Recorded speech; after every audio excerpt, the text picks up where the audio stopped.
Sức mạnh dũng mạnh nhất của trái đất chính là trọng lực. Trong nhiều thế kỷ, con người đã mưu toan thoát khỏi chính cái thứ giữ chúng ta ở mặt đất. Tôi lên đường để xem có bao nhiêu cách tôi có thể thách thức chính sức hút của mình vào hành tinh này. Sẵn sàng xuất phát.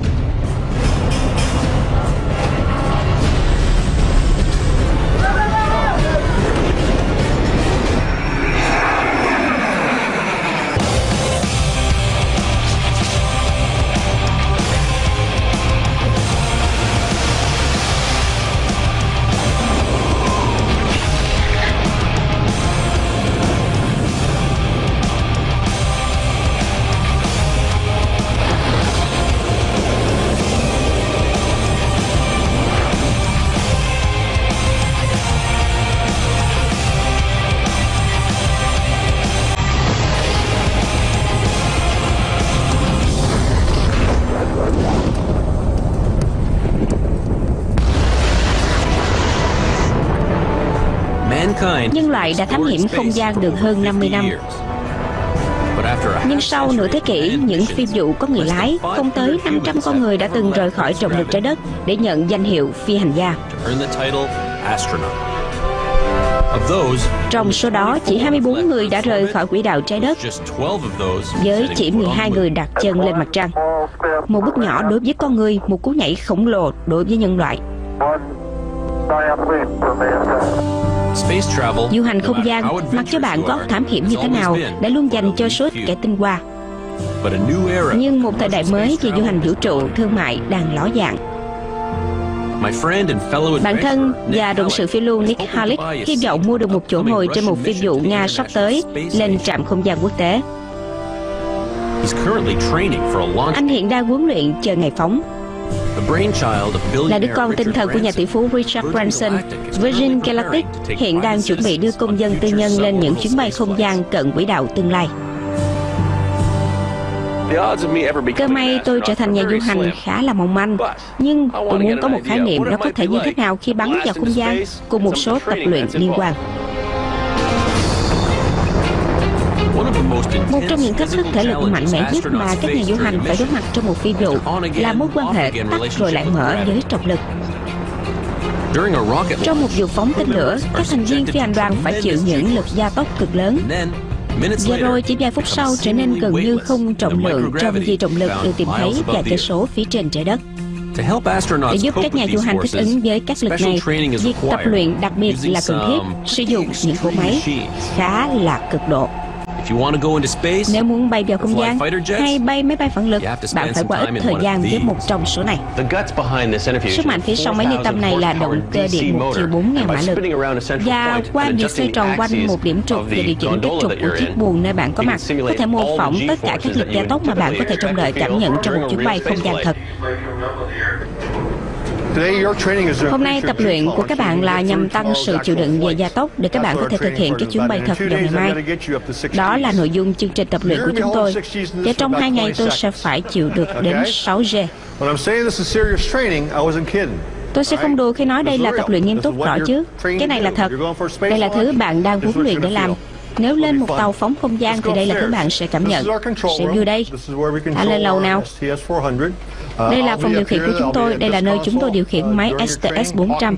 Tôi sẽ trên này, ở bàn này trong khi anh tập luyện, nói chuyện trực tiếp với anh qua bộ đàm. Có những hiện tượng khác nhau và những đáp ứng sinh lý khác nhau mà cơ thể bạn sẽ trải qua ở mỗi vector gia tốc khác nhau. Ta sẽ cảm thấy áp lực nặng lên ngực, lên cổ họng và có thể khiến ta thấy khó thở. Tôi sẽ dạy các bạn các kỹ thuật hô hấp để khắc phục các lực gia tốc. Có một hiện tượng gọi là G-lock hay mất nhận thức do gia tốc tạo ra. Chúng tôi sẽ huấn luyện các bạn để tránh điều đó. Như vậy các bạn sẽ khởi đầu ở độ cao 15.000 mét, thả khỏi tàu mẹ, phóng đi vào cận quỹ đạo, hơi mất trọng lượng một chút. Trải qua cuộc bay trở vào trở lại 15.000 mét, kết thúc chuyến bay. Độ cao mô phỏng cao nhất sẽ có là bao nhiêu? Độ cao mô phỏng cao nhất mà ta lên là 110.000 mét được chứ? Nhưng trước khi vào máy mô phỏng tôi còn phải học nhiều. Điều chúng ta làm tiếp theo là ta sẽ bắt đầu học lớp huấn luyện tăng tốc. Làm thế nào tôi đậu khóa đào tạo vào không gian? Câu hỏi hay. Những thiết bị chúng tôi sử dụng để huấn luyện phi công quân đội nó có thể được sử dụng trong huấn luyện không gian. Một hiện tượng chết người mà các phi công chiến đấu phải đối mặt, đó là G-lock. Một sự bất tỉnh xảy ra khi máu bị ép khỏi não ở các gia tốc cao. Không phải thứ bạn muốn làm khi bay một máy bay ở Mach 2 đâu. Hãy nói với tôi. Các bạn cảm thấy không? Cổ họng của các bạn đóng lại phải không? Tôi đang học một kỹ thuật hô hấp đặc biệt đẩy máu trở lại não, sẽ giữ tôi tỉnh hơn trong các lượt thử 6G hôm nay. Đó là một thao tác cố sức chống gia tốc. Giờ nếu nhìn mặt tôi, có lẽ nó hơi đỏ hơn một chút so với bình thường, vì tôi đã tăng áp suất lên đầu. Do đó, đúng là điều chúng ta muốn làm. Thao tác cố sức chống gia tốc là công cụ tốt nhất để sử dụng chống lại G-lock. Sự huấn luyện bạn sắp trải qua hôm nay không phải là một trò chơi vòng xoay hội chợ, đây là huấn luyện nghiêm chỉnh. Hôm nay tôi sẽ đẩy các bạn đến các giới hạn thể lực.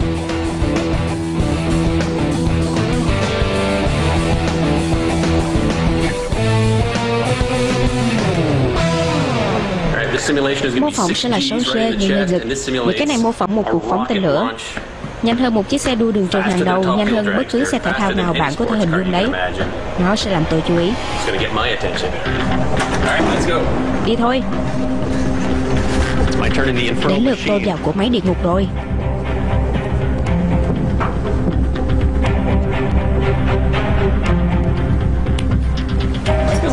Cảm giác như bị buộc vào cái điện vậy.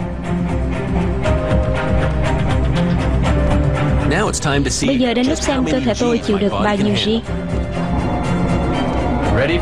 Sẵn sàng xuất phát. Nhưng câu hỏi là, tôi có thứ thích hợp không?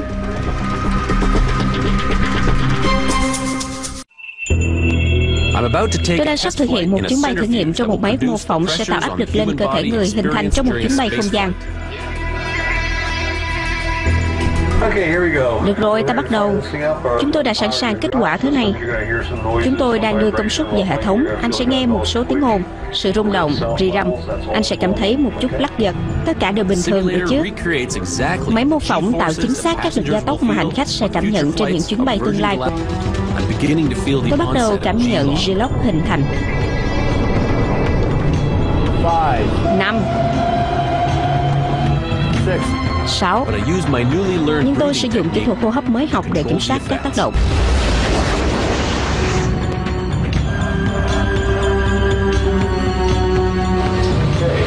Xong. Các G đang giảm xuống. Các anh đang trở lại như khi đứng im. Cảm giác thế nào? Một trải nghiệm hoang dã. Anh bạn làm tốt lắm. Buổi huấn luyện ở đây đã dạy tôi nhiều điều về cách đối phó với trọng lực trong một chuyến bay không gian. Nhưng còn có cách sáng tạo hơn để chống lại tác động của lực gia tốc cao lên cơ thể người.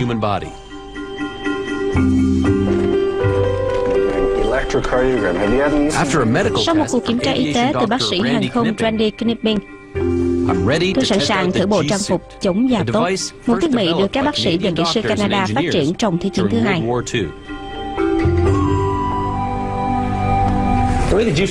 Cách hoạt động của bộ áo liền quần chống G này là có một cảm ứng bên trong bộ trang phục xác định bạn đang ở gia tốc nào, và nó sẽ đáp ứng bằng việc phun một lượng khí nén nào đó vào trong bộ trang phục, làm phình nó lên, ép vào chân bạn và buộc máu trở lại não, nơi cơ thể bạn đang thực sự cần. Bộ đồ chống G đã cách mạng hóa cách mà các phi công có thể bay. Vậy là tôi quay trở vào một máy ly tâm khác để xem nó hoạt động như thế nào.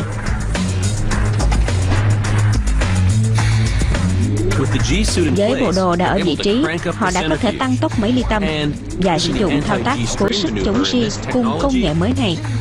Tôi đã có thể chịu được nhiều gia tốc hơn bao giờ hết.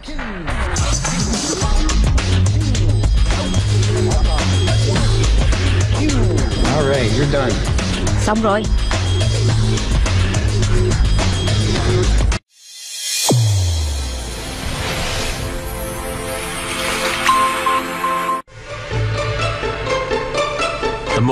Sức mạnh dũng mạnh nhất của trái đất chính là trọng lực. Trong nhiều thế kỷ, con người đã mưu toan thoát khỏi chính cái thứ giữ chúng ta ở mặt đất. Tôi lên đường để xem có bao nhiêu cách tôi có thể thách thức chính sức hút của mình vào hành tinh này. Sẵn sàng xuất phát.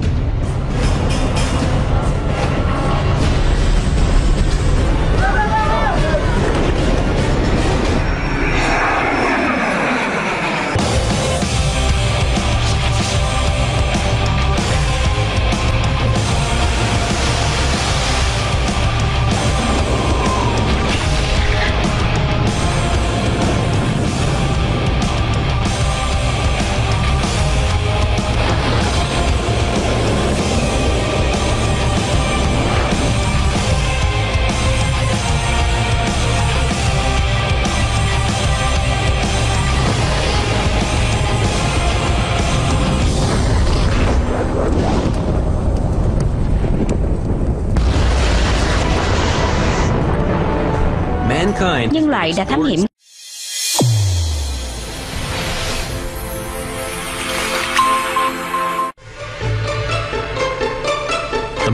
sức mạnh dũng mạnh nhất của trái đất chính là trọng lực.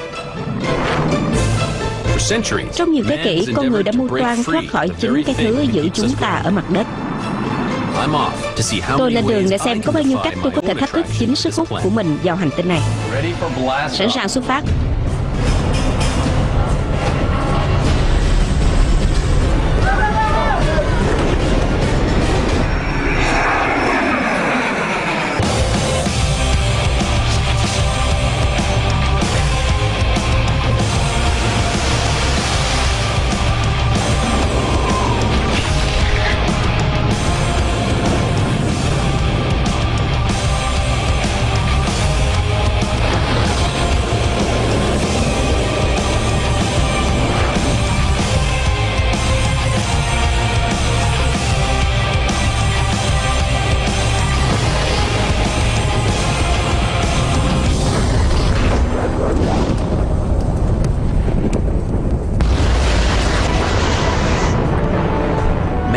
Nhân loại đã thám hiểm không gian được hơn 50 năm. Nhưng sau nửa thế kỷ, những phi vụ có người lái, không tới 500 con người đã từng rời khỏi trọng lực trái đất để nhận danh hiệu phi hành gia. Trong số đó, chỉ 24 người đã rời khỏi quỹ đạo trái đất, với chỉ 12 người đặt chân lên mặt trăng. Một bước nhỏ đối với con người, một cú nhảy khổng lồ đối với nhân loại. Du hành không gian, mặc cho bạn có thám hiểm như thế nào, đã luôn dành cho số ít kẻ tinh hoa. Nhưng một thời đại mới về du hành vũ trụ thương mại đang ló dạng. Bạn thân và đồng sự phiêu lưu Nick Halleck hy vọng mua được một chỗ ngồi trên một phi vụ Nga sắp tới lên trạm không gian quốc tế. Anh hiện đang huấn luyện chờ ngày phóng. Là đứa con tinh thần của nhà tỷ phú Richard Branson, Virgin Galactic hiện đang chuẩn bị đưa công dân tư nhân lên những chuyến bay không gian cận quỹ đạo tương lai. Cơ may tôi trở thành nhà du hành khá là mong manh, nhưng tôi muốn có một khái niệm nó có thể như thế nào khi bắn vào không gian cùng một số tập luyện liên quan. Một trong những thách thức thể lực mạnh mẽ nhất mà các nhà du hành phải đối mặt trong một phi vụ là mối quan hệ tắt rồi lại mở với trọng lực. Trong một vụ phóng tên lửa, các thành viên phi hành đoàn phải chịu những lực gia tốc cực lớn. Và rồi chỉ vài phút sau trở nên gần như không trọng lượng trong vì trọng lực được tìm thấy vài cây số phía trên trái đất. Để giúp các nhà du hành thích ứng với các lực này, việc tập luyện đặc biệt là cần thiết, sử dụng những cỗ máy khá là cực độ. Nếu muốn bay vào không gian hay bay máy bay phản lực, bạn phải qua ít thời gian với một trong số này. Sức mạnh phía sau máy ly tâm này là động cơ điện 1 chiều 4.000 mã lực, và qua việc xoay tròn quanh một điểm trục và điều chỉnh kích trục của chiếc buồng nơi bạn có mặt, có thể mô phỏng tất cả các lực gia tốc mà bạn có thể trông đợi cảm nhận trong một chuyến bay không gian thật. Như vậy là một cỗ máy bay khác và bước vào một bộ đồ bay kiểu cọ khác. Tôi tham gia một nhóm tham gia nôn nóng có cả doanh nhân và phi hành gia Richard Garriott, một trong những dòng giống mới những du khách không gian từ bỏ tiền ra. Đây là một trong những cơ sở huấn luyện chỉ do tư nhân tài trợ, cung cấp cho công chúng một cơ hội hiếm để đánh lừa trọng lực trên chiếc Boeing 727 cải biên này.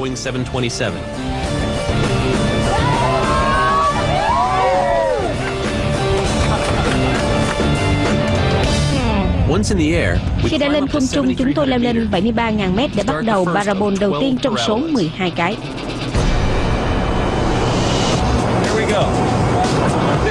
Parabol đầu tiên này sẽ là trọng lực sao hỏa, tức 1/3 thể trọng. Sẵn sàng chưa? Lộn, thử hít đất đi. Tôi đã có thể cảm ngay tức thì là mình đang tách rời khỏi sàn máy bay.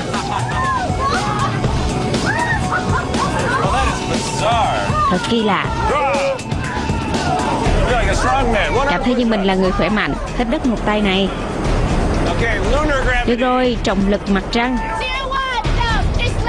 Cứ để cơ thể bạn nổi, cứ tận hưởng cảm giác của nó, cảm thấy cơ thể hoàn toàn thư giãn trong không trung. Các parabol đang trở nên càng nghiêm trọng. Về cơ bản tôi đang bay trên không bên trong một chiếc máy bay. Nó thật kỳ lạ.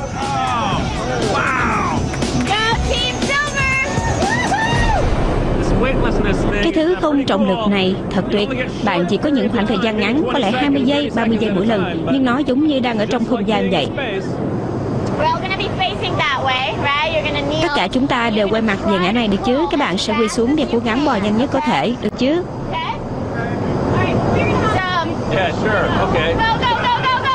Đi nào. Giờ tôi đã có thể hiểu nó khó khăn như thế nào khi phải học lại từng động tác vật lý trong một chuyến bay không gian kéo dài. Đó là một trải nghiệm khó tin nhất. Chúng tôi hoàn toàn không trọng lượng, có thể bay như siêu nhân. Sự chủ đầu liên tục của máy bay khá lớn. Và đến parabol thứ 10, các tác động bắt đầu ảnh hưởng đến tôi. Bạn nhớ tôi đã hứa mình sẽ không bị bệnh như thế nào không? Tôi đã nói dối đấy.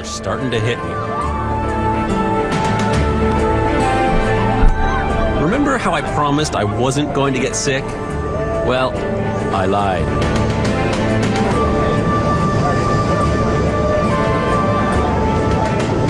Feeling a little bit ill, but cảm thấy hơi bệnh một chút nhưng tôi còn sống sót, gần như vậy. Anh ấy làm rất khá đấy. Thực ra thì không. Và trọng lực bằng không vừa có thêm một nạn nhân nữa. Nhưng tôi không chỉ có một mình. Gần một nửa trong tất cả các nhà du hành đều trải nghiệm buồn nôn khi ở trong vi trọng lực. Nên tôi không cảm thấy quá tệ.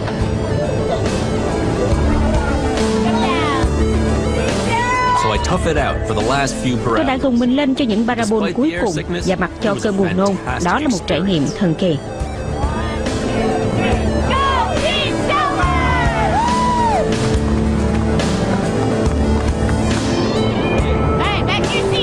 Quay trở về chỗ ngồi. Nhưng tôi vui mừng được trở lại mặt đất, sẵn sàng cho một cách đơn giản hơn để lừa trọng lực.